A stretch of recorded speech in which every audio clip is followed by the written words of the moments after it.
Les amis, bienvenue, j'espère que vous allez tous très bien, très content de vous retrouver pour ce nouvel épisode de Côté Mondial, le dernier de la série. Relatif à la Coupe du Monde 2022, je vous propose mes enseignements finaux, les leçons, qu'est-ce qu'on retient de ce mondial. Voici le grand bilan en 11 points. Pour l'instant, il y a mon analyse de la finale, 25 minutes à peu près d'analyse technique, tactique, les enseignements historiques liés au résultat de cette finale. Ça, c'est en ligne depuis quelques jours. J'ai fait mon 11 aussi, mon meilleur 11 du tournoi. Le top 10 des meilleurs matchs de la compétition, les grands matchs, ceux dont on va se souvenir dans quelques années. Aujourd'hui donc, c'est le bilan. Et il y a plein de petits points différents. Mais le premier, c'est un mondial pour l'histoire. Je crois que ce qu'on doit dire sur cette Coupe du Monde, c'est que c'était une Coupe du Monde de malade. Forcément, on l'attendait avec un petit peu de nervosité, pour toutes les raisons qu'on connaît, je vais y revenir. Mais le résultat, pour moi, mon impression, c'est que ça a été une des plus grandes Coupes du Monde de l'histoire. On a eu des scénarios absolument dingues. Vraiment, il y a eu des moments, mais qui n'avaient absolument aucun sens. Par exemple, celui-ci, on a des photos légendaires pour l'histoire. On a un grand moment aussi de diversité avec le Maroc. Cette Coupe du Monde, elle a brillé aussi par sa diversité. Par exemple, la première sélection africaine à atteindre un dernier carré de Coupe du Monde, c'est un moment historique, mais aussi ce qu'a réalisé le Japon, termine premier de son groupe devant l'Allemagne, devant l'Espagne, l'Arabie Saoudite contre l'Argentine en ouverture dans un Lusail rempli avec plein de Saoudiens, ce qui était un moment très fort de cette Coupe du Monde dans le Golfe. La Coupe du Monde 2022, ça a aussi été la première de l'histoire à envoyer un représentant de chaque continent en huitième de finale de Coupe du Monde. Il y avait l'Europe, il y avait l'Amérique du Sud, il y avait l'Asie, il y avait l'Afrique et il y avait l'Océanie, grâce à la présence de l'Australie. Donc ça, c'était un point très fort, je trouvais, de ce mondial. Maintenant, évidemment, cette Coupe du Monde, elle aurait été mieux si elle avait été... Je pense qu'elle aurait été mieux si elle avait été en été. Bien sûr, c'est ce qu'on se disait avant pour sûr. Au fur et à mesure, l'hiver, c'était pas si mal que ça, mais oui, ça aurait été mieux en été sans doute pour partager. Elle aurait été mieux en été, elle aurait été mieux si elle avait été attribuée par une instance qui n'est pas corrompue jusqu'à la moelle, si elle n'avait pas été attribuée de manière totalement scandaleuse par une FIFA qui ne respecte pas le sport qu'elle défend. Je pense qu'on peut dire ça à minima. Et c'est pas à nous de faire le sacrifice et de se priver du sport qu'on aime parce qu'il y a des incompétents à la tête. En tout cas, c'est comme ça que je vois les choses, la manière dont je le défendais pré-tournoi. Mais bien sûr, ça aurait été mieux si l'attribution avait été meilleure. Elle aurait été mieux, évidemment, si le pays organisateur avait bâti ses stades sans faire couler de sang sur ses chantiers, dans le respect des droits humains. Tout ça, c'est évidemment une réalité. Et cette Coupe du Monde au Qatar, ce sera pour l'histoire, pour toujours. Ce sera aussi ça, ce sera aussi cette tâche. Maintenant, a posteriori, on fait aussi le bilan sur le jeu, maintenant qu'on a dit tout ça, et préempté tout ça, on peut faire le bilan sur le jeu, sur ce qu'on a vu, nous les amoureux de foot, de sport, et sur ça, il faut être fidèle à ce qu'on a vu sur le terrain. Pour moi, c'est une des plus grandes Coupes du Monde de l'histoire. Je pense que j'ai vu 2002, j'ai vu seulement une partie, j'étais très jeune, mais j'ai vu dans leur intégralité 2010, 2014, 2018, 2006 bien sûr avant ça, et 2022. Pour moi, c'est la meilleure que j'ai vue, celle qui me laisse la plus forte impression. On a eu des moments vraiment légendaires. Messi, Mbappé, entre autres, ce duel à distance et puis ensuite ce duel en finale, ponctué par sans doute la plus grande finale de Coupe du Monde de l'histoire. Donc ça, c'était dingue. Sur le niveau de jeu, je peux entendre certains qui pensent que c'est une Coupe du Monde sauvée par ses scénarios, que le niveau de jeu n'était pas si ouf que ça. Alors, je peux l'entendre, mais en même temps... je suis pas sûr non plus, je suis pas convaincu de cet argument, même s'il est un peu séduisant comme ça.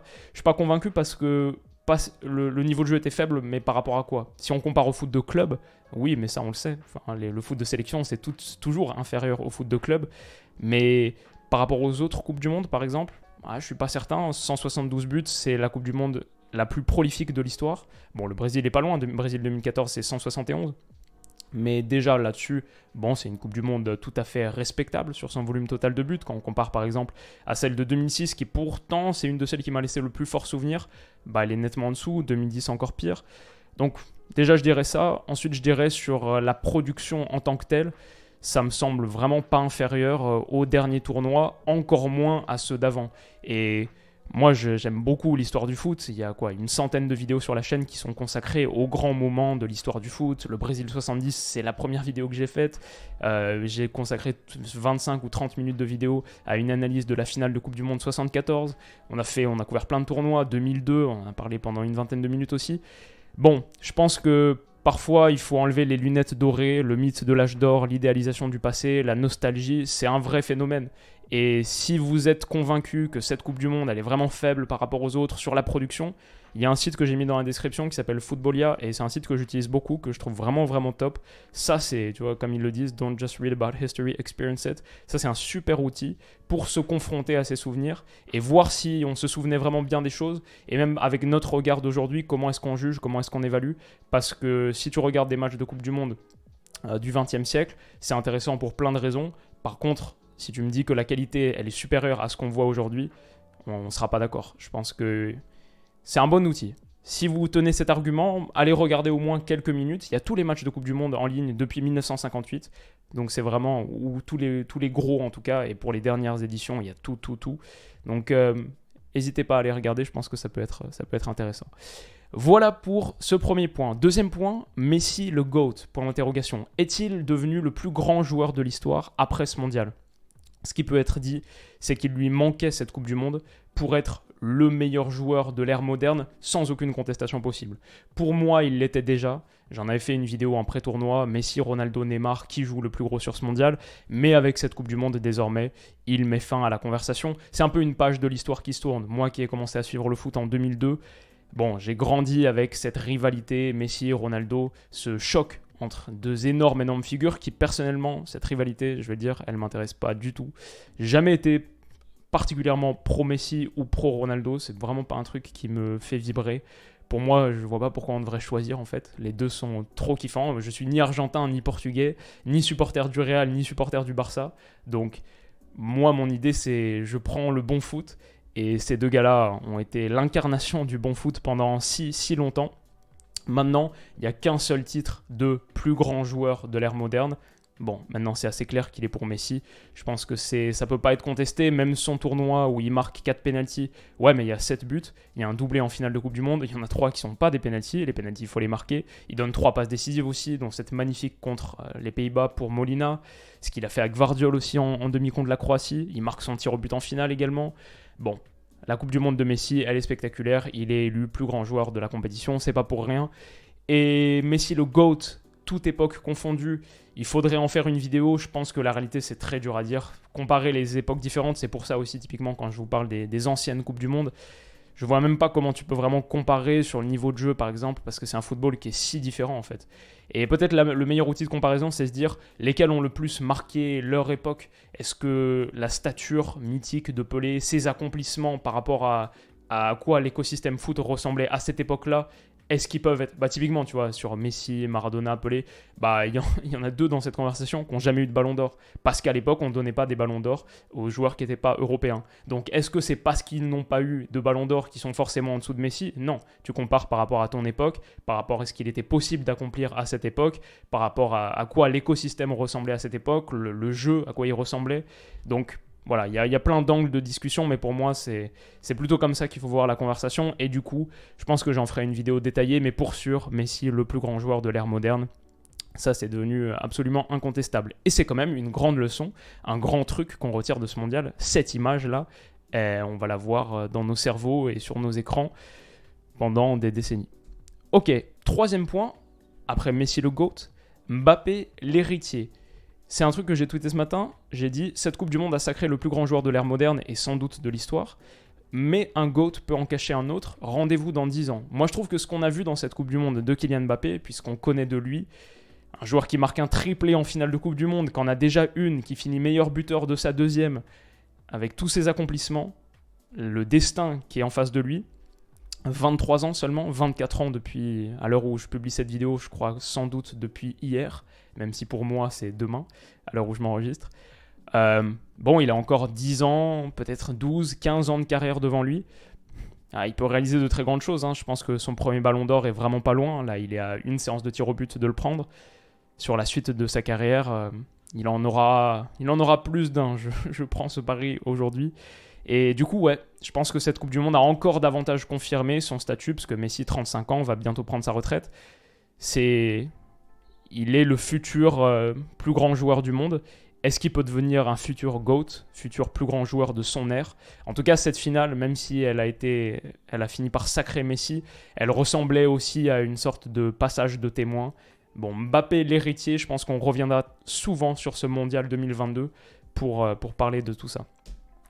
4e point, la France a sa défense centrale. Donc ça, c'est les 3 premiers points. Ils étaient un peu très très liés à l'histoire et macro. Si on regarde un petit peu plus dans le détail, le micro, la France a sa défense centrale. Je pense que Upamecano et Konaté, les matchs qu'ils ont fait, les performances qu'ils ont sorties, bon, avec un Varane qui est vraiment déclinant. Pourtant, la France a beaucoup de talent dans cette zone. On ne parle même pas de William Saliba, de Kaloulou, des autres. Mais ce qu'ont montré Upamecano et Konaté, je me dis la France a peut-être trouvé sa paire de centraux pour un moment.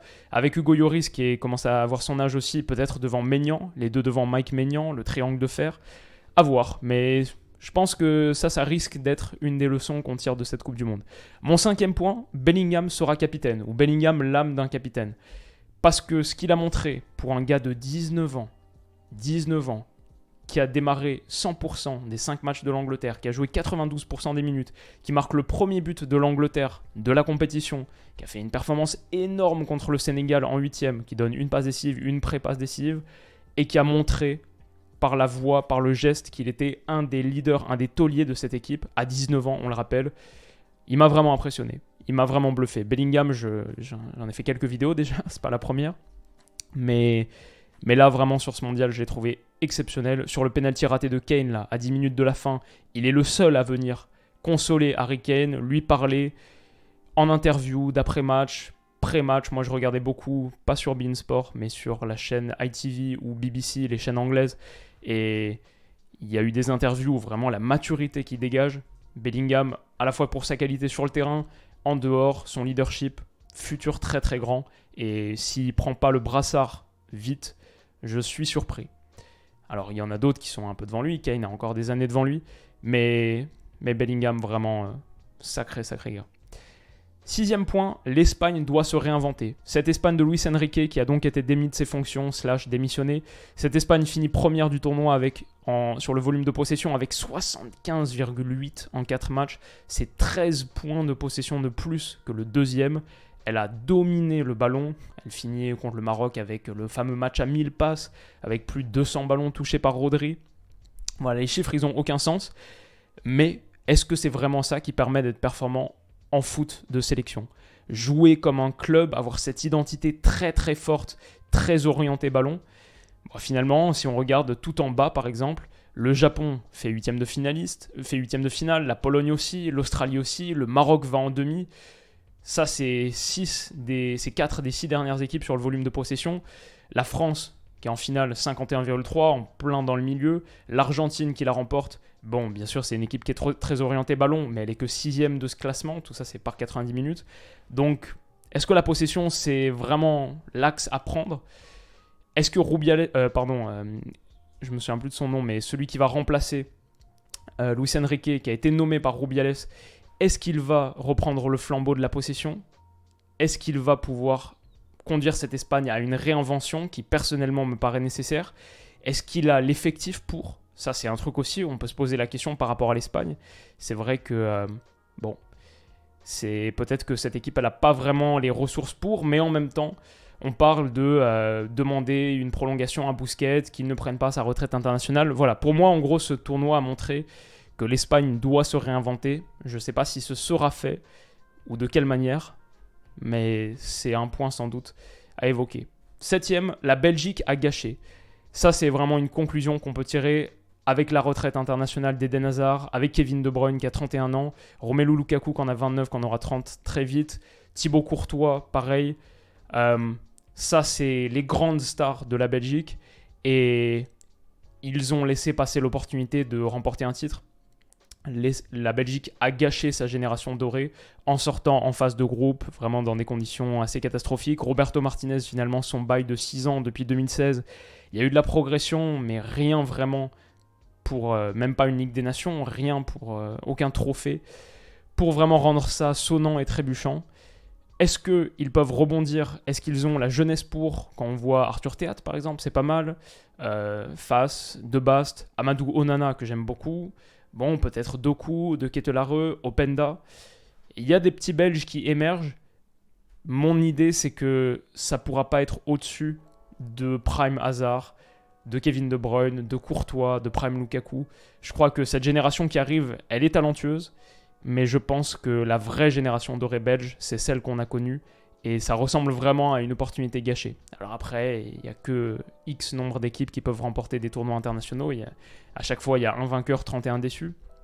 Mais voilà, c'est dommage pour la Belgique. Il y a la sensation qu'elle est un peu passée à côté de quelque chose sur son cycle de 6 ans avec Roberto Martinez. Mais on verra, parfois le Phoenix renaît de ses cendres et il y a quand même des joueurs à suivre. Là, vraiment, il y a des joueurs très sympas et certains dont on n'a pas encore entendu parler, qui sont sans doute là en 2026. Le foot, ça marche comme ça aussi.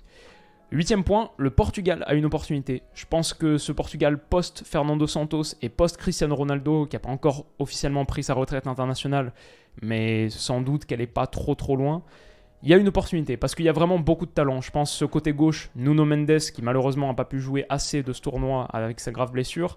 Avec Rafael Leao, ça sur le côté gauche, c'est quand même très costaud.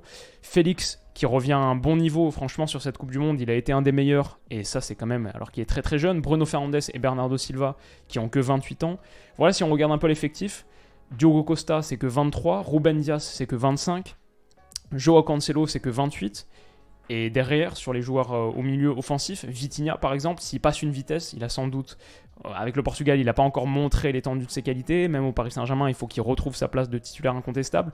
Mais voilà, il y a du potentiel et il a que 22 ans.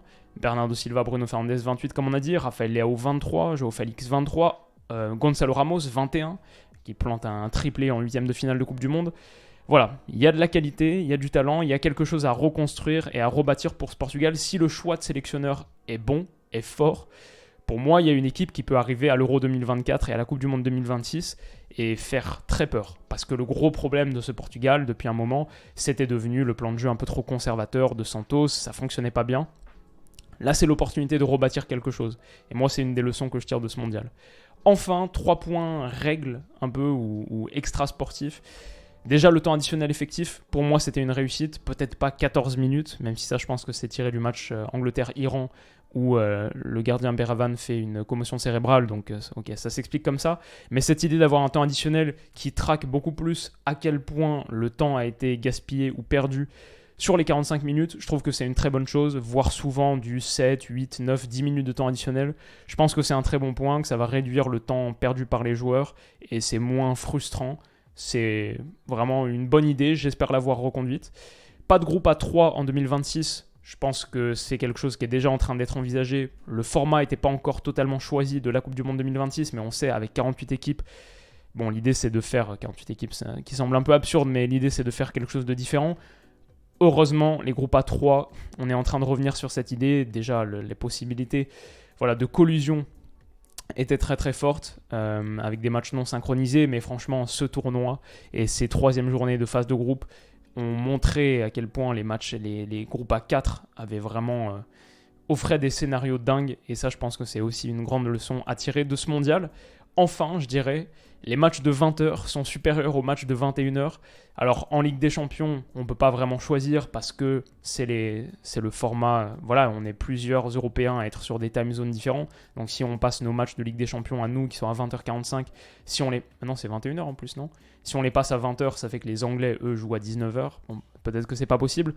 Mais en revanche, je dirais que sur les matchs de Ligue 1, par exemple, du dimanche soir, 20h, c'est suffisant, les gars. Personne n'a besoin de se coucher à 23h pour un match de Ligue 1 du dimanche soir. Moi, j'ai bien aimé que... Mais c'est pas nouveau, hein, il me semble que c'était déjà le cas à la dernière Coupe du Monde, celle d'avant. C'est souvent comme ça, si je me trompe pas. Et ouais, j'aime bien les matchs de 20h. Je trouve ça supérieur. Et ça permet de faire sa nuit tranquille. Voilà, c'était le petit point, le dernier point. Et vous ? Quels enseignements, quelles leçons est-ce que vous tirez de ce mondial au sens large, les trucs qui ont influencé la narrative, l'histoire, la texture historique du football, mais aussi peut-être des trucs que vous voulez voir appliqués sur les prochaines compétitions ou des joueurs qui vous ont particulièrement tapé dans les yeux, que vous voyez faire de très grandes choses. Par rapport à Mbappé, comment est-ce que vous vous positionnez ? Est-il l'héritier, un futur GOAT en puissance ? Comment est-ce que vous voyez les choses ? Et voilà, ça conclut enfin cette Coupe du Monde. C'était mon bilan. Plein d'autres trucs auxquels j'aurais pu penser si je m'étais donné un peu plus de temps. Mais là, j'avais une journée après la finale. Là, je suis en train de m'enregistrer le jour après la finale. Une journée pour tourner 4 vidéos. Et j'arrive donc à la fin de ce parcours. Ça a été un mois de compétition totalement dingue. Franchement, les potes, j'ai passé des moments ouf avec vous, comme j'en ai parlé sur Twitter. Pour moi, c'était le pic de ma carrière sur YouTube. J'ai adoré cette période. C'était vraiment génial, 3-4 matchs par jour, 3-4 vidéos par jour parfois. Et juste, c'était trop kiffant à faire. Donc, merci pour tout. Maintenant, je vais prendre un petit repos, une semaine et quelques de rentrer chez moi pour les fêtes, etc. Et ouais, dormir un peu plus et me reposer et être prêt pour le retour du foot en 2023. Cette saison qui va reprendre très très vite, très très fort. Finalement, la Ligue des Champions, les grandes affiches de Ligue des Champions, c'est dans 2 mois. Donc il va y avoir beaucoup de contenu sur la chaîne. Je pense que maintenant que j'ai trouvé une formule un petit peu différente aussi sur ma manière de réaliser les vidéos, je pense que vous pouvez vous attendre à un très très haut niveau de production. Ce ne sera pas comme là on l'a fait 50 vidéos en 30 jours pour la Coupe du Monde, mais on sera plus proche des 20 que des 10 et sans doute souvent au-dessus de 20 par mois. Ce qui est, je suis très très content de ça. Je vais traiter plein de sujets. L'histoire sur la chaîne ne fait que démarrer là. On est quasiment au début d'une aventure qui va être folle. Merci à vous pour votre soutien sans cesse renouvelé. Ça me fait vraiment très très plaisir, très chaud au cœur. Merci à toute la force que vous m'envoyez dans les commentaires sur Twitter. Et prenez soin de vous, passez d'excellentes fêtes. Vraiment, profitez de votre famille, de vos amis, passez les meilleurs moments possibles et enjoy. On se retrouve très très vite pour la suite. Prenez soin de vous et à bientôt. Bisous.